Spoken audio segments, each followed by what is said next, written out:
എല്ലാവർക്കും നമസ്കാരം. നമുക്ക് മഴത്തോരും മുംബൈയിലെ അലീനയുടെയും മനുഷ്യൻ്റെയും നാളത്തെ നല്ലൊരു കഥ കേൾക്കാം.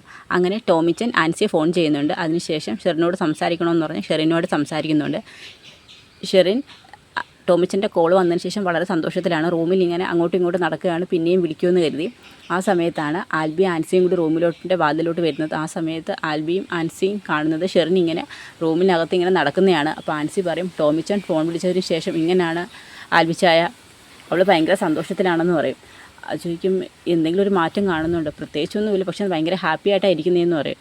എന്തായാലും ടോമിച്ചൻ പറഞ്ഞേക്കുന്നത് ഷെറിൻ്റെ കുഞ്ഞിനെ കണ്ടെത്തണമെന്ന്. ആ കുഞ്ഞൊരു ഓഫനേജിലാണെന്നാണ് പറയുന്നത്. അവൻ എന്തിനാണ് ഇപ്പോൾ ആ കുഞ്ഞിനെ അന്വേഷിക്കുന്നത്? അറിയത്തില്ല. ചിലപ്പോൾ ഒരുപക്ഷെ അതിനെ ഏറ്റെടുത്ത് വളർത്താനാണോ? അങ്ങനെയൊക്കെ അവൻ ചെയ്യുമോ? അതിനാണെങ്കിൽ അവൻ ഷെറിനെ ഉപേക്ഷിക്കേണ്ട കാര്യമില്ലായിരുന്നല്ലോ. ചിലപ്പോൾ ഒരുപക്ഷെ ഇനി ഷെറിനെയും കുഞ്ഞിനെയും തിരികെ ജീവിതത്തിലേക്ക് കൂട്ടിക്കൊണ്ട് വരാനാണെങ്കിലോ? എനിക്കങ്ങനൊന്നും തോന്നുന്നില്ല ആൻസി എന്ന് പറയും. ചിലപ്പം ഷെറിൻ്റെ അവസ്ഥ കണ്ട് ടോമിച്ചനൊരു മാറ്റം ഉണ്ടായെങ്കിലോ എന്നൊക്കെ ചോദിക്കും. ഇപ്പോൾ ആ കുഞ്ഞ് എവിടാണെന്ന്, ഏത് ഓഫനേജിലാണെന്ന് അറിയാവോ? എന്തോ എനിക്കറിയത്തില്ലെന്ന് ആൽബി ആൻസിയോട് പറയുന്നുണ്ട്.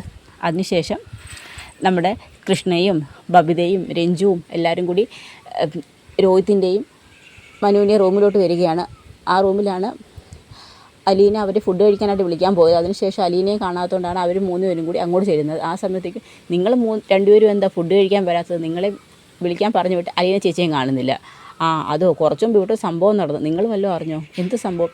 ഇവിടെ ഒരു അവിഹിതം കൈയോടെ പിടിച്ചു. അവിഹിതമോ? കമലാൻ്റിയെ പിടിച്ചതെന്ന് പറയും. എന്തൊക്കെയാണ് രോഹിയുടെ പറയുന്നത്?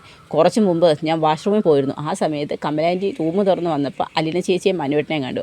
ആ സമയത്ത് ഇവിടെ ഒരു അവിഹിതം നടന്നു എന്നൊക്കെ പറഞ്ഞുകൊണ്ട് എന്തുമായിരുന്നു ബഹളം. എന്നെ പെട്ടെന്ന് കണ്ട സമയത്ത് കമലാൻ്റി ഷോക്കായി പോയെന്ന് പറയും. അപ്പോഴത്തേക്കും മനു പറയും, ശരിയാ, ഒട്ടും പ്രതീക്ഷിച്ചില്ല. രോഹി വാഷ്റൂമിൽ നിന്ന് ഇറങ്ങി വരുന്ന കണ്ടപ്പോഴത്തേക്ക് ആൻറ്റി അമ്മയുടെ കിളി പോയെന്ന് പറയും. ഉടനെ പറയാം, അമ്മയുടെ അതേ സ്വഭാവമാണ്. എന്ത് കണ്ടാലും അപ്പം അതിനെക്കുറിച്ചങ്ങ് സംസാരിക്കുക. ഒരു മാറ്റവും ഇല്ല സ്വഭാവത്തിനെന്ന് പറയും. അവിടേക്ക് 2 പേരും കണക്കാണ്, ഒരേപോലെ. ഇരുപക്ഷമാണെന്നേ ഉള്ളെന്ന് പറയും. 2 പേരും ടേസ്റ്റൊക്കെ ഒന്ന് തന്നെയാണെന്ന് രഞ്ജുവും പറയും. ശരി ബാ നമുക്ക് ഫുഡ് കഴിക്കാൻ പോകാമെന്ന് പറയും. അങ്ങനെ അവരെയും കൂടി വിളിച്ചുകൊണ്ട് ഫുഡ് കഴിക്കാൻ പോകും. അങ്ങനെ അലീന ഫുഡ് വിളമ്പാൻ പോകുമ്പോഴത്തേക്ക് കമലയും വൈജയും കൂടി വരികയാണ്. അങ്ങനെ അലീന ഇങ്ങനെ സൂക്ഷിച്ച് വൈജ നോക്കുന്നുണ്ട്. അപ്പോഴത്തേക്ക് അലീന പതുക്കെ അങ്ങ് മാറും. അപ്പോഴത്തേക്ക് കൃഷ്ണജിയൊക്കെ പറയും, ഞങ്ങൾ വിളമ്പാൻ ചേച്ചി എന്ന് പറയും. അങ്ങനെ കൃഷ്ണജിയും ബബിതയും രഞ്ജു എല്ലാവരും ചേർന്നാണ് എല്ലാവർക്കുള്ള ഭക്ഷണം വിളമ്പുന്നത്. അപ്പോൾ നിങ്ങൾ കഴിക്കുന്നില്ലേ? അത് സാരമില്ല, ഞങ്ങൾ 3 പേരും കൂടി ഒരുമിച്ച് കഴിച്ചോളാം എന്ന് പറയും. എങ്കിൽ പിന്നെ അങ്ങനെ ആവട്ടെ. അങ്ങനെ ഫുഡെല്ലാം എടുത്തു വെക്കും. ആ സമയത്ത് ശിവശങ്കരനും വരുന്നുണ്ട്. ആ സമയത്തേക്കും, അല്ല എന്താ രോഹി, എന്താ നിങ്ങളുടെ തീരുമാനമെന്ന് ചോദിക്കും. ഉടനെ വൈജ ചോദിക്കും, എന്ത് തീരുമാനം? അല്ല നിങ്ങൾ തീരുമാനമൊന്നും പറഞ്ഞില്ല. ഇവിടെ തുടർന്ന് നിൽക്കാനാണോ അതോ ഇനിയും വേറെ വീടെടുത്ത് മാറി താമസിക്കും? എൻ്റെ തീരുമാനം ഞാൻ പറഞ്ഞു. എനിക്ക് പുതിയൊരു വാടക വീട് കിട്ടുന്നവരെ ഞാൻ ഇവിടെ തന്നെ താമസിക്കും. അപ്പം നിങ്ങൾ രോഹി എന്ന് പറയും, അമ്മ ഇവിടുന്ന് വരുന്നില്ലെന്നുണ്ടെങ്കിൽ ഞങ്ങൾ ഇവിടെ തന്നെ താമസിക്കാൻ തീരുമാനിച്ചിട്ടുള്ളതെന്ന് പറയും. അപ്പം എല്ലാവരും ഇവിടെ തന്നെ താമസിക്കാൻ തന്നെ തീരുമാനിച്ചു. ശരി, എങ്കിൽ അങ്ങനെ തന്നെ ആവട്ടെ എന്ന് ശിവശങ്കരൻ പറയും. എനിക്കൊരു തീരുമാനമേ ഉള്ളൂ ശിവേട്ടാ, അത് എപ്പോഴും എൻ്റെ തീരുമാനത്തിന് മാറ്റമൊന്നും ഉണ്ടാകത്തില്ലെന്ന് വൈജ പറയുന്നുണ്ട്. രോഹിയും പറയും, ഞങ്ങൾക്കൊരു തീരുമാനമേ ഉള്ളൂ, അമ്മയെ വിളിച്ചുകൊണ്ട് പോകാനും ഞങ്ങൾ ഇവിടെ വന്നത്. അമ്മയും കൊണ്ടല്ല ഞങ്ങൾ തിരിച്ചു പോകത്തില്ല. വേണ്ടടാ, നിങ്ങളിവിടെ താമസിച്ചോ? ഞാൻ പറഞ്ഞില്ല താമസിച്ചോളാം. നീ ഇങ്ങനെ കണ്ണിൽ കണ്ടവന്മാരുടെയും കണ്ണിൽ കണ്ടവന്മാരുടെ വാക്ക് കേട്ടിട്ട് നീ ഇങ്ങനെ ഓരോന്നും ചെയ്തു, അവസാനം നിനക്ക് തന്നെ ഇതൊക്കെ ദോഷമായിട്ട് വരുമെന്ന് പറയും. ഇത് കേൾക്കുമ്പോൾ നമ്മുടെ കമലയ്ക്കങ്ങ് ദേഷ്യം വരും. കമല ഉദ്ദേശിക്കുന്നത് ഇനി ഇവൾ ഉദ്ദേശിച്ചത് എൻ്റെ മോനെ കൂടി ചേർത്താണ്. എപ്പോഴും പറയും ഹരിയുടെ കൂടെ കൂട്ടുകൂടിയാണ് രോഹി വഷളായെന്ന്. അവിടുത്തെ കമല ചാടി എഴുന്നേറ്റ് പറയും, നീ എന്തൊക്കെ വർത്താനമൊക്കെ വൈജയ് പറയുന്നത്? എന്ത് വർത്താനം? അല്ല നീ ഇപ്പോൾ പറഞ്ഞല്ലോ കണ്ടവന്മാരുടെ കൂടെ നടന്നിട്ടാണ് നിൻ്റെ മോൻ ചീത്തയായെന്ന്.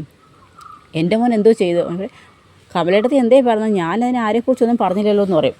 വേണ്ട വൈജയ്, ഇവിടെ താമസിച്ചുകൊണ്ട് ഇവിടുത്തെ ചോറും കഴിച്ചിട്ട് നീ ഇങ്ങനെയൊക്കെയാണോ പറയുന്നത്? എനിക്ക് നിങ്ങളുടെ ആഹാരവും വേണ്ട, ഒന്നും വേണമെന്ന് പറഞ്ഞിട്ട് കമല ദേഷ്യപ്പെട്ടങ്ങ് പോവുകയാണ്. അങ്ങനെ കമലയും വൈജയും കൂടി നേർക്ക് ഇങ്ങനെ സംസാരിക്കുകയാണ്. അപ്പോഴത്തേക്ക് മനു അങ്ങ് ചിരിക്കും. എന്താടാ മനു, എനിക്കൊന്നും മനസ്സിലായില്ലെന്ന് ശിവശങ്കരൻ പറയും. അതോ അച്ഛാ, വൈജയാൻ്റെ ഉദ്ദേശിച്ചത് വേറൊന്ന്, അമ്മ ഇത് മനസ്സിലാക്കിയത് മറ്റൊരർത്ഥത്തിൽ. അമ്മ ഉദ്ദേശിച്ചത് ഹരിയേയും കൂടി അമ്മയുടെ മോൻ്റെ കാര്യത്തിലാണ്. അമ്മ ഹരിയുടെ കാര്യം കൂടി ഉദ്ദേശിച്ചാണ് അങ്ങനെ പറഞ്ഞതെന്ന് ചോദിക്കും. അത് ഞാനൊന്നും പറഞ്ഞില്ലല്ലോ മനു. അതേ, ആൻറ്റി ഒന്നും പറഞ്ഞിട്ടില്ല, പക്ഷെ അമ്മയ്ക്കത് മനസ്സിലായിട്ടില്ല, അതാണ് അമ്മയുടെ പ്രശ്നം എന്ന് പറയും. ഇപ്പോഴത്തേക്ക് പറയും, എനിക്ക് ആഹാരമൊന്നും വേണ്ടെന്ന് പറഞ്ഞുകൊണ്ട് വൈജയന്തി അങ്ങ് പോവുകയാണ്. നിനക്കിപ്പോൾ തൃപ്തിയായാലോടി എന്ന് പറഞ്ഞുകൊണ്ട് അലീന എങ്ങനെ ദേഷ്യപ്പെടും. എന്ത് സംഭവിച്ചാലും അലീനയ്ക്ക് ഇട്ടിട്ട് വഴക്ക് പറയണം എന്നുള്ളത് അവിടെ സ്ഥിരമുള്ളതാണ്. അങ്ങനെ അങ്ങ് പോവുകയാണ്. അതിനുശേഷം ശിവശങ്കരൻ പറയും, ആർക്കും വേണ്ടെങ്കിൽ വേണ്ട, സമാധാനമായിട്ട് ഡൈനിങ് ടേബിളിന് മുമ്പിൽ വരുമ്പോഴാണ് എല്ലാവരും കൂടി ചേർന്ന് എന്തെങ്കിലും കഴിക്കാൻ വരുന്നത്. ആ സമയത്തും ഇതുപോലെ പ്രശ്നങ്ങളാണ്. നിങ്ങൾക്കാർക്കും വേണ്ടെന്നുണ്ടെങ്കിൽ എനിക്ക് നല്ല വിശപ്പുണ്ടെന്ന് പറഞ്ഞു ശിവശങ്കരൻ കഴിക്കും. മനുവും പറയും, എനിക്കും നല്ല വിശപ്പുണ്ട്, ഞാനും കഴിക്കുക എന്ന് പറയും. അങ്ങനെ അവരെല്ലാവരും കഴിക്കുവാണ്. ഫുഡെല്ലാം കഴിച്ചതിന് ശേഷം എല്ലാവരും കിടക്കാനായിട്ട് റൂമൊക്കെ ശരിയാക്കുകയാണ്. അങ്ങനെ രഞ്ജുവും ബബിതയും എല്ലാവരും ചേർന്ന് റൂമൊക്കെ വൃത്തിയാക്കും. ആ സമയത്ത് ബെഡൊക്കെ വിരിച്ച് നീറ്റാക്കുവാണ്. അപ്പോഴത്തേക്ക് പറയും അലീന വരും. എല്ലാവരും കിടക്കാറായോ? ആ കിടക്കാറായി. അല്ല ചേച്ചി എവിടെ കിടക്കുന്നത്? ഞാൻ മുത്തശ്ശിയുടെ റൂമിൽ കിടന്നോളാം എന്ന് പറയും. അവിടെ ഒരു പായും തലയാണ് ഇരിപ്പുണ്ട്. ഞാൻ മുമ്പ് ഇവിടെ നിന്ന സമയത്തും ആ റൂമിൽ താഴെ പാ വിരിച്ച് കിടക്കാൻ പറയും. ഏയ് അതൊന്നും വേണ്ട ചേച്ചി, ഞങ്ങളുടെ കൂടെ ഇവിടെ കിടന്നോളാൻ പറയും. ഇവിടെ കിടക്കാനോ? ഏയ് അത് വേണ്ട. ഇപ്പം ബബി ചേച്ചിയും രഞ്ജു ചേച്ചിയും കൂടി ഒരു ബെഡിലാണ് കിടക്കുന്നത്. ഇവിടെ ഞാൻ കിടന്നാൽ പിന്നെ ബെഡ് പകുതിയാണ്, നമുക്കിത് ഷെയർ ചെയ്യാം, ചേച്ചി ഇവിടെ കിടന്നാൽ മതി. അയ്യോ വേണ്ട മോളെ, നിങ്ങളിവിടെ കിടന്നുറങ്ങിക്കോ, ഞാൻ മുത്തശ്ശിയുടെ റൂമിൽ കിടന്നോളാം എന്ന് പറയും. സാരമില്ലെന്നേ എന്ന് പറയും. അങ്ങനെ അലീന നേരെ മുത്തശ്ശിയുടെ റൂമിലോട്ട് പോവുകയാണ്. അങ്ങനെ സൗദാമിനും മുത്തശ്ശി അവിടെ ഇങ്ങനെ ഇരിക്കുകയാണ്. ആ സമയത്തേക്ക് മുത്തശ്ശി ആ മോള് വന്നോ? ഫുഡൊക്കെ എങ്ങനെ ഉണ്ടായിരുന്നു മുത്തശ്ശി? എത്രയോ ദിവസങ്ങൾക്ക് ശേഷമാണ് നല്ല രുചികരമായിട്ട് ഭക്ഷണം കഴിക്കുന്നത്. അതും എൻ്റെ മോള് വെച്ച് വിളമ്പി സന്തോഷത്തോട് കൊണ്ട് തന്നപ്പം. അപ്പോൾ ഇഷ്ടമായില്ലേ? പിന്നെ മുത്തശ്ശിക്ക് അറിയാം അലീന കൊച്ചുമകളാണെന്നുള്ള കാര്യം, വൈജയുടെ മകളാണെന്നുള്ള കാര്യം മുത്തശ്ശിക്ക് അറിയാം. അപ്പോൾ അതുകൊണ്ട് തന്നെ മുത്തശ്ശിക്ക് ഒരു പ്രത്യേക വാത്സല്യമുണ്ട്. അതുകൊണ്ട് ഫുഡൊക്കെ ഇഷ്ടപ്പെട്ടെന്ന് പറയും. ആ ഞാനേ ഇങ്ങോട്ട് വന്നത് മുത്തശ്ശിയുടെ കൂടെ കിടക്കാനോ? ആ അതെ, മുത്തശ്ശിയുടെ കൂടെ ഇന്നിവിടെ കിടക്കാമെന്ന് കരുതി. അതിനെന്താ, ബാ മോൾ എൻ്റെ കൂടെ കട്ടിലിൽ കിടന്നോളാൻ പറയും. അങ്ങനെ മുത്തശ്ശിയുടെ റൂമിൽ അലീന കിടക്കുകയാണ്. അതിനുശേഷം രാവിലെ അലീന കിച്ചണിൽ കയറി ചായയൊക്കെ ഇടും. ചായ ഇട്ടതിന് ശേഷം എല്ലാവർക്കും ചായ കൊണ്ട് കൊടുക്കുന്നുണ്ട്. അതിനുശേഷം മനുവിനെ റൂമിൽ പോയി നോക്കും. ആ സമയത്ത് മനുവിനെ അവിടെ കാണത്തില്ല.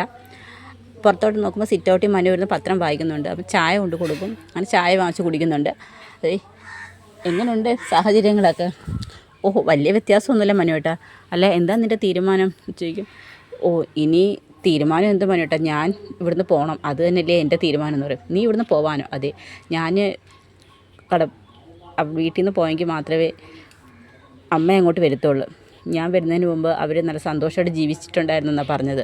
അപ്പം ഞാൻ വന്നതിന് ശേഷം അവരുടെ ജീവിതത്തിൽ ഒരുപാട് പ്രശ്നങ്ങളായി. ഞാനാണ് എല്ലാത്തിനും കാരണമെന്ന് അമ്മ എപ്പോഴും പറയുന്നത്. ഞാനിവിടെ വന്നപ്പോൾ ഒന്ന് മാത്രമേ ആഗ്രഹിച്ചിട്ടുള്ളായിരുന്നു മനുവേട്ട, എൻ്റെ അമ്മയുടെ സ്നേഹം. എൻ്റെ അമ്മ എന്നെ തിരിച്ചറിയണമെന്നൊരാഗ്രഹം എനിക്കുണ്ടായിരുന്നു. പക്ഷേ അതൊരിക്കലും നടക്കത്തില്ലെന്ന് എനിക്കറിയാം. പക്ഷേ അമ്മയുടെ സ്നേഹം ഒരിക്കലും എനിക്ക് കിട്ടത്തില്ലെന്ന് പറയാം. പക്ഷേ ഞാനിവിടെ വന്നിട്ട് ഞാൻ ഒട്ടും പ്രതീക്ഷിക്കാതെ എനിക്ക് അച്ഛനെ കിട്ടിയത്, അച്ഛൻ്റെ സ്നേഹം. അച്ഛാന്ന് ഞാൻ ആദ്യം വിളിച്ചത് രോഹിത്തിൻ്റെ അച്ഛനെ. പക്ഷേ എനിക്കെൻ്റെ സ്വന്തം അച്ഛനാണെന്ന് പോലും ചില സമയം തോന്നിപ്പോയി. അച്ഛൻ്റെ സ്നേഹം, എൻ്റെ സഹോദരങ്ങളുടെ സ്നേഹം എല്ലാം എനിക്ക് കിട്ടി. പക്ഷേ അമ്മയെ മാത്രം എനിക്ക് തിരിച്ച് കിട്ടിയില്ലെന്ന് പറയും. അത് കേൾക്കുമ്പോൾ മനുവിന് നല്ല വിഷമമുണ്ട്. അതുകൊണ്ട് ഞാൻ ഒരു കാര്യം തീരുമാനിച്ചു മനുവേട്ട, ഇവിടുന്ന് തിരിച്ചു പോകാൻ. മനുവേട്ടൻ എനിക്കൊരു സഹായം ചെയ്യുമോയെന്ന് ചോദിക്കും. എന്താ അലീന? മനുവേട്ടൻ എനിക്കൊരു ജോലി ശരിയാക്കി തരുമെന്ന് ചോദിക്കും. ജോലിയോ? അതെ, ഇവിടുന്ന് പോയാലും ജീവിക്കണ്ടേ മനുവേട്ട. അതുകൊണ്ട് എനിക്കൊരു ജോലി എവിടെയെങ്കിലും ഒന്ന് മനുവേട്ടൻ വിചാരിച്ചാൽ ശരിയാക്കി തരണം. പിന്നെ താമസ സൗകര്യം എവിടെയെങ്കിലും ഞാൻ ശരിയാക്കാം. പിന്നെ ഒരു ഉറപ്പും കൂടി മനുവേട്ടൻ എനിക്ക് തരണം. എന്താ അത്? ഞാൻ ആരാണെന്നുള്ള സത്യം ഒരു കാരണവശാലും അമ്മ അറിയരുതെന്ന് പറയും. എന്തിനാ അലീന നീ അത് ഇനിയും മറച്ചു വെക്കുന്നത്? വൈജയന്തിയുടെ ചില സമയത്ത് അഹങ്കാരം കാണുമ്പോൾ എല്ലാം പറഞ്ഞാലോ ഞാൻ പലപ്പോഴും ആലോചിച്ചിട്ടുണ്ടോയെന്ന് പറയും. വേണ്ട മനുവേട്ട, ഒരിക്കലും പറയണ്ട. നീ വീട്ടിൽ നിന്ന് പോയി കഴിഞ്ഞാൽ ബാലചന്ദ്രൻ അങ്കിൾ ആൻറ്റിയോടൊന്നും പറയാതിരിക്കുക. അങ്കിൾ അന്നും പറഞ്ഞേക്കുന്ന ഒരേ ഒരു കാര്യം, നീ വീട്ടിൽ നിന്ന് ഇറങ്ങിക്കഴിഞ്ഞാൽ നീ ആരാണെന്നുള്ള സത്യം നിൻ്റെ അമ്മ തിരിച്ചറിയുമെന്ന് പറയും. അങ്ങനെയൊന്നും ഉണ്ടാവില്ല മനുവേട്ട. ഞാൻ വീട്ടിൽ പോയി അച്ഛനെ കാണാം, അച്ഛനെ കണ്ട് അച്ഛനോട് സംസാരിക്കാം. അതിനുശേഷം അച്ഛൻ്റെ തീരുമാനം അച്ഛൻ പറയട്ടെ. എന്തായാലും എനിക്ക് പോകണം. ഞാൻ പോയെങ്കിൽ മാത്രമേ അമ്മ വീട്ടിലോട്ട് തിരിച്ചു വരത്തുള്ളൂ. അവർ സന്തോഷകരമായിട്ട് ജീവിക്കട്ടെ. പക്ഷേ എന്നെങ്കിലും അമ്മ എന്നെ തിരിച്ചറിയുന്നൊരു സമയം ഉണ്ടാവും. അന്ന് പക്ഷേ അമ്മയ്ക്ക് എന്നെ കാണാൻ പറ്റുമെന്ന് എനിക്കറിയത്തില്ല എന്ന് പറയും. അപ്പോൾ അലീന നീ ഒന്നും മനുവേട്ട, ചിലപ്പോൾ ചില കാര്യങ്ങൾ ആലോചിക്കുമ്പോൾ നല്ല വിഷമമൊക്കെ തോന്നും. പക്ഷേ എന്തിനേയും പൊരുത്തപ്പെടാനുള്ളൊരു മനസ്സ് ഞങ്ങളുടെ വിചിത്ര മമ്മി ഞങ്ങൾക്ക് തന്നിട്ടുണ്ട്. എന്തിനെ അതിജീവിക്കാനൊരു മനക്കരുത്ത് ഞങ്ങൾക്ക് കിട്ടിയിട്ടുണ്ടെന്ന് പറയും. എന്തായാലും ഞാൻ വീട്ടിൽ പോയി അച്ഛനെ കണ്ട് സംസാരിക്കാം. മനുവേട്ട എനിക്കൊരു ജോലിയുടെ കാര്യം ഒന്ന് ശരിയാക്കി തരണേന്ന് പറയും. അങ്ങനെ അവർ തമ്മിൽ സംസാരിച്ചുകൊണ്ട് നിൽക്കുന്നിടത്താണ് നമ്മുടെ നാളത്തെ കഥ അവസാനിക്കുന്നത്. ഇനി നമ്മുടെ അലീന നേരെ നെടുമ്പുരയ്ക്കൽ വീട്ടിൽ ചെന്നിട്ട് ബാലേന്ദ്രൻ്റെ അടുത്ത് സംസാരിക്കുന്നുണ്ട്. അപ്പം അതിൻ്റെയൊക്കെ വിശേഷങ്ങളാണ് നമ്മൾ കാണാൻ പോകുന്നത്. അപ്പോൾ അതിനെ നമുക്ക് കാത്തിരിക്കാം. എല്ലാവർക്കും ഒരു നല്ല ദിവസം നേരുന്നു. നന്ദി.